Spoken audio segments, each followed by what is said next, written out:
Congolais, vous vivez dans de bonnes conditions et le peuple doit souffrir. Poni motema mabe boy kimbuta. Kishaso yo comment ya yo?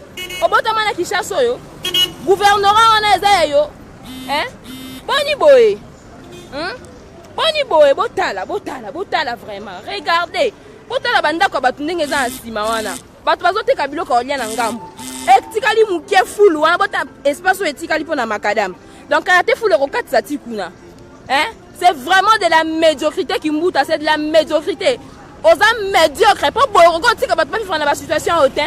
Pour nini mouté ma bébé, ba no baza bien ba na ba poto ba na ba mbongo. Jamais ils peuvent vivre dans de telles conditions. Mais le peuple est en train de souffrir.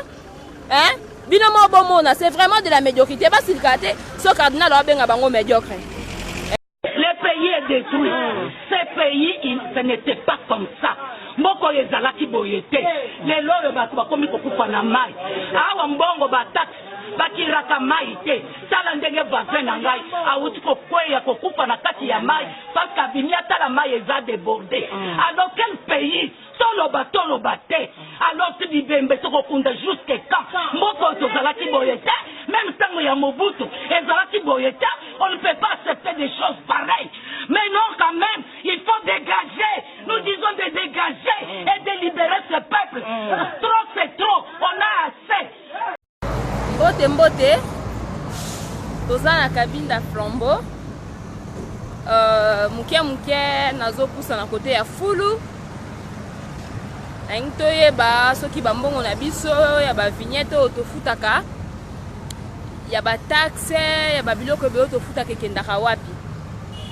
Pour Kinshasa modèle comme solo, modèle comme fulu, et ça les sous normalité. Donc à quelque part, tozo comme na esika yango, kimbuta to ebite musano eza nini. Oza atana moi humanisme mukiete katina yo. Pour degré environnement eza pollué, batu bazozo ba maladie. Yo ezolobela yo et l'autre côté. Donc il faut que bamakambo ici là. Quand le cardinal vous appelle de médiocre, bozomo na yango mabe. Mais degré bo soto na Kinshasa, on dirait lika mususu. Batu bazo respirer ba salité wana. Et ça sous normalité. Donc na komi déjà esika bo soto yango ezali binomo botala. Voyez vous-même l'état dans lequel les gens sont en train de respirer en face wana bandaku. Donc vous voyez vous-même quoi.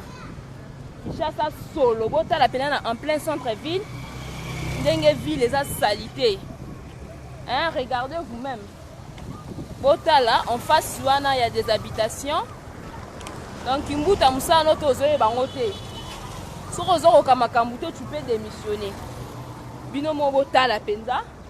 Juste derrière il y a des maisons. Oh bah tu vas fandaka. Donc observez vous-même. Donc bon wana musana ngo zarani. Boé penza. Kimbuta faut respecter le peuple congolais. Il reçoit quand même des milliers de millions de dollars pour assainir la vie des Kinshasa. Mais c'est ce qu'il ne va pas faire.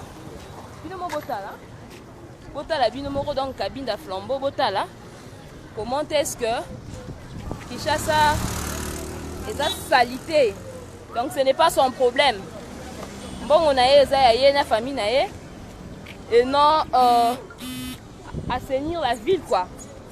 Regardez vous-même et ça selfie bino bon mon na té donc voyez vous-même donc musala na nini kimbuta mbongo l'état wana osala nango nini boye penza boye penza batu bazo respirer botala bino moko les gens doivent respirer ça bon na balusango boye comme ça bino moko mona ndenge eza salité makasi na longo la selfie bino moko mona. Regardez, botala bino moko, l'État. Et ça, les 2 mois, 2 mois, balongo la rangote. Vous imaginez, non, bozoyoka, batunde bazoloba. C'est inacceptable et c'est anormal. Nambongo belé, o tokotisaka. Et que nambongo belé, o tokotisaka, namboka, au gouvernorat, ya ville ya Kinshasa, et kotisaka. Botala bino moko, regardez vous-même. Donc, Kimbuta, ceux qui cardinal Abengio médiocre, ne t'étonne pas. Ça c'est vraiment de la médiocrité. Vous percevrez beaucoup d'argent au lieu de faire en sorte que le peuple vive dans un environnement trop sain. Mais tout ce que tu trouves mieux, les andeboye, aux ça les loroté, bon on les a la famille na yo, bon on les a la proche na yo. Congolais ba bela na bango. Mais toi tu es bien. Tu ne vis jamais dans de telles conditions. Mais c'est le peuple qui souffre. Kimbuta yo moko zomona tala niveau ya médiocrité. Oyo bozanango bino gouvernement bombata batunde bazoleka bakanga bazolo po solo eleki. Solo eleki penza. Ozomona solo eleki penza to na cabine de flambeau po mona bino moko. Fulu eza awa banda kuna sima bato wana bazo respirer solo choléra pe yango wana ezoya boye pena bato babela choléra te kimbuta boye penza quand le cardinal vous appelle médiocre ozomona ngo mabe ça c'est de la médiocrité. Comment les gens peuvent vivre, peuvent respirer? Bato musu bazoteka wana bazoteka pe babiloko rolia il faut que ça cesse. Il faut que ce genre de comportement cesse. Kitokotin kimbuta donc bon on est la famille na yo Kinshasa obotama nango donc gouvernorat on est un patrimoine privé na yo. Comment les gens peuvent vivre comme ça et tu trouves ça normal? Taba msu bazoya ko boaka pusu awa kitokotin vous voyez ba malade so batu ba obela il faut que ça cesse. Faut que ça cesse. Ça c'est vraiment de la médiocrité. Boye penza ta kutumtumsu alinga boka pe sufulu awa ezotonda tala bota bino moko etikali muke erokoma tina ngambu kuna prince. Boye penza ça c'est de la médiocrité. Boka pas si prendre ce cardinal abengi bino médiocre. Pourquoi vous trouvez ça bomona o mabe poani? Boye penza ce cardinal abengi bino ba médiocre bo silika. Kalate fulu ko katisa fulu ane ko katisa nde bozomona fulu ekoma tina ngambu kuna. Pourquoi ba onyoko la biso ba peuple congolais boy? Bozo nyoko la biso be poani. Vous vivez dans de bonnes conditions et le peuple doit souffrir. Poani motema mabe boy kimbuta. Kinshasa yo comment ya yo? Obotama na Kinshasa yo. Gouvernorat wana eza ya yo. Poani boy.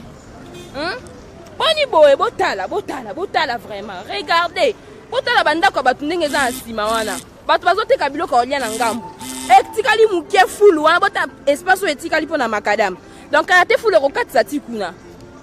C'est vraiment de la médiocrité kimbuta, c'est de la médiocrité. Oza médiocre pas boy rokotika batu ba vivre na ba situation hautain.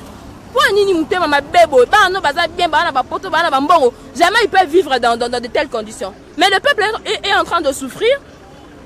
Binomo bomona, c'est vraiment de la médiocrité. Parce qu'il kate ce cardinal obenga bango médiocre. Nasali tour nyonso yango bozomona. Regardez, botala fulu. Elinga dileka tina mir na mulai. Hein? Boye penza, boye. Toloba te. C'est vraiment de la médiocrité. Hein? Poni motema ma beboye. Oh, yo bana baza bien, bakokono baza bien, mais le peuple congolais qui doit en pâtir.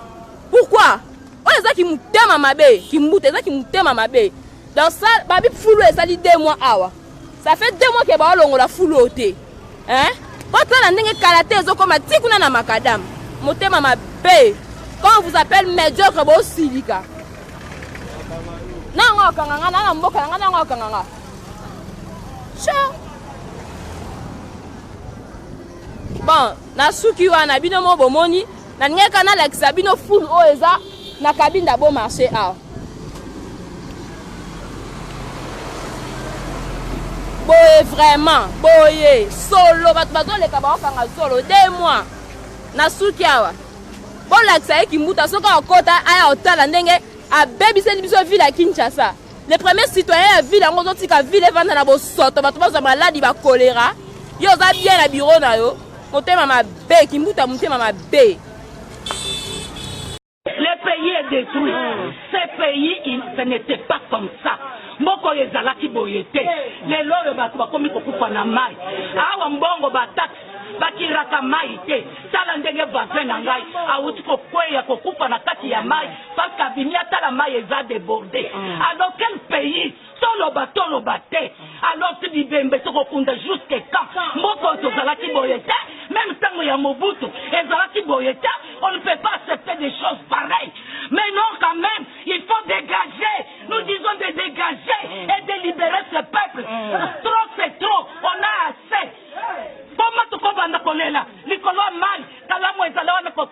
Voilà mon voisin qui vient de perdre sa vie à cause de cette eau. Kimbo Azawapi. Azawapi. D'abord, va foule partout. Alors, bateau va kokufa boye ponani. Amu Kongwa Koba. Comme d'habitude.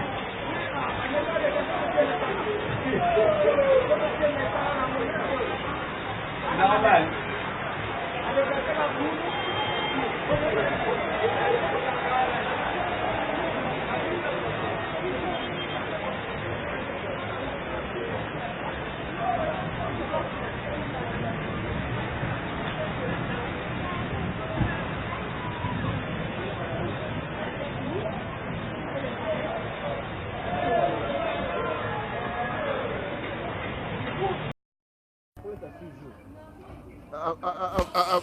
Après la pluie, c'est le mauvais temps. Mauvais temps à RDC. Voilà. Au moins, on soit les cas. Danger, donc, danger m'aurait exposé. Donc, après la pluie. Kilija, Kilangwe. Après, je suis une porte ma plein. Porte, hein?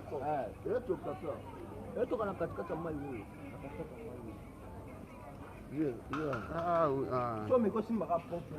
Toi, si le porte, tu vas au ligne. Donc, si aussi me porte au bas, au bois commune à Lemba. Plein.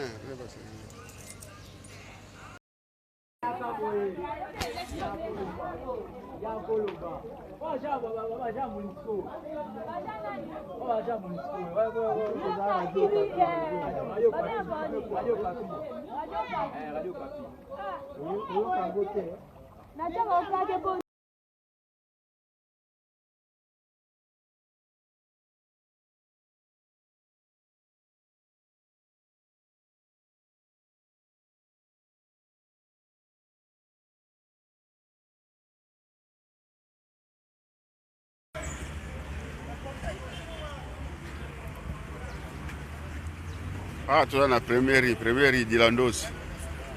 Commune à Limité. Donc, avenue pleine à maille. Donc, débit na suka. Tala nenge bato bakota na mamayi. Tala nenge bato bakota na mamayi. Voilà.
Ah bah, pont Kalamou limité première. Vraiment. Oh, tout le plastique, bon, mon amour. Plastique na plastique. Plastique, c'est plastique.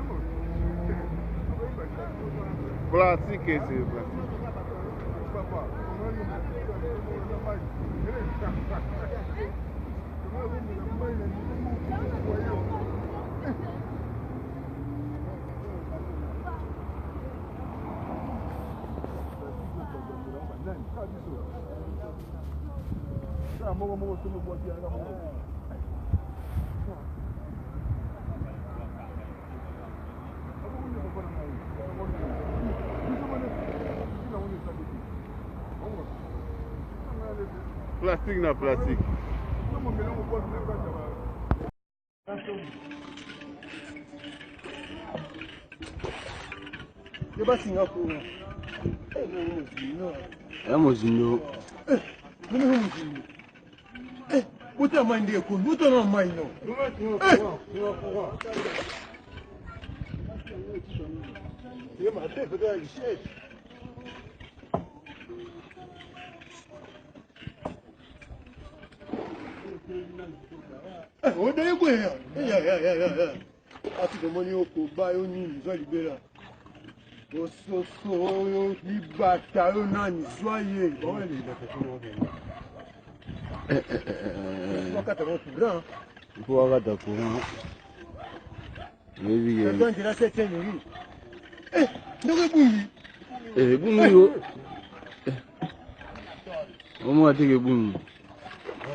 Jaman, batama singa.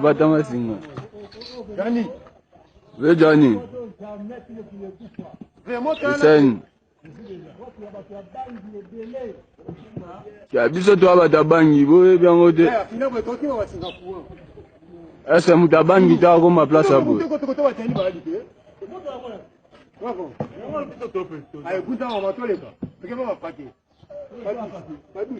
Je to abadusha na. To abadusha.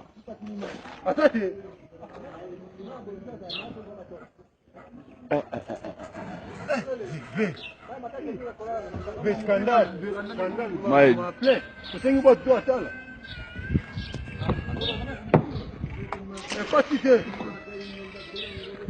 Ah, para si me dice. No, que ça tuna. Una palasi mezinde. Palasi ma fa biso. Ya, foto ki maskopu yo ko mai ni ma ka.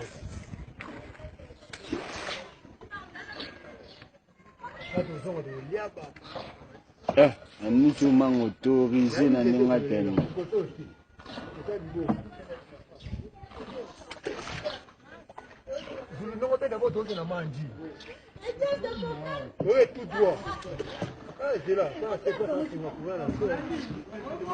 Julie Bella.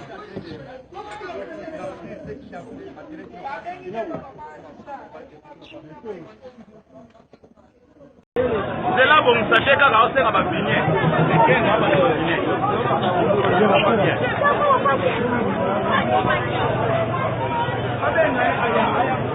Là, Papa Zabouel lui-même est à pied d'œuvre. Il a été envahi par la masse de sable. C'est lui-même le patron. Il n'en peut rien. Il n'a fait rien.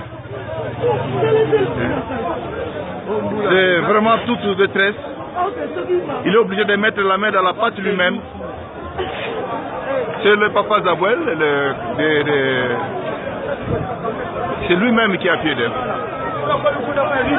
L'eau a débordé la chaussée, les sables sont entrés jusque dans sa marchande, jusqu'à l'intérieur, comme vous le voyez là.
On a fini c'est là. Commune à Lemba. C'est la commune à Lemba, Donc le c'est le côté Ngaba la commune à Ngaba. Moi il tourne plein. Donc Kalamu débordé. Côté Maïti n'a pas de nakata mai donc. Mais quand c'est ça on va qui ne comment la toilette comment kaka na Kalamu donc là mai sangana na ma toilette. C'est terrible. Ça passe mieux.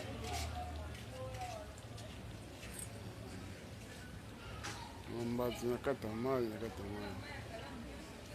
Donc kuna mimena mkongo.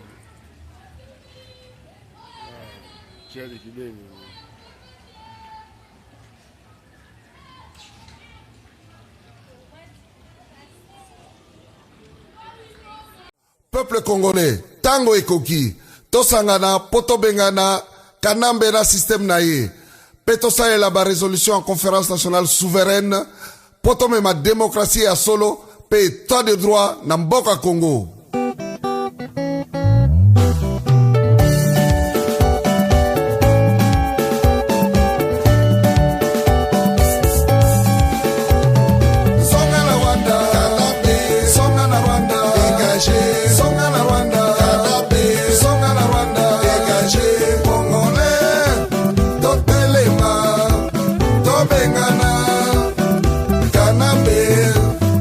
Combattant, résistant.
tosengi la paix mpo na yo pasi mpe nzala kaka yo obomi biso vraiment mingi songa na Rwanda songa na Rwanda dégagé songa na Rwanda songa na Rwanda dégagé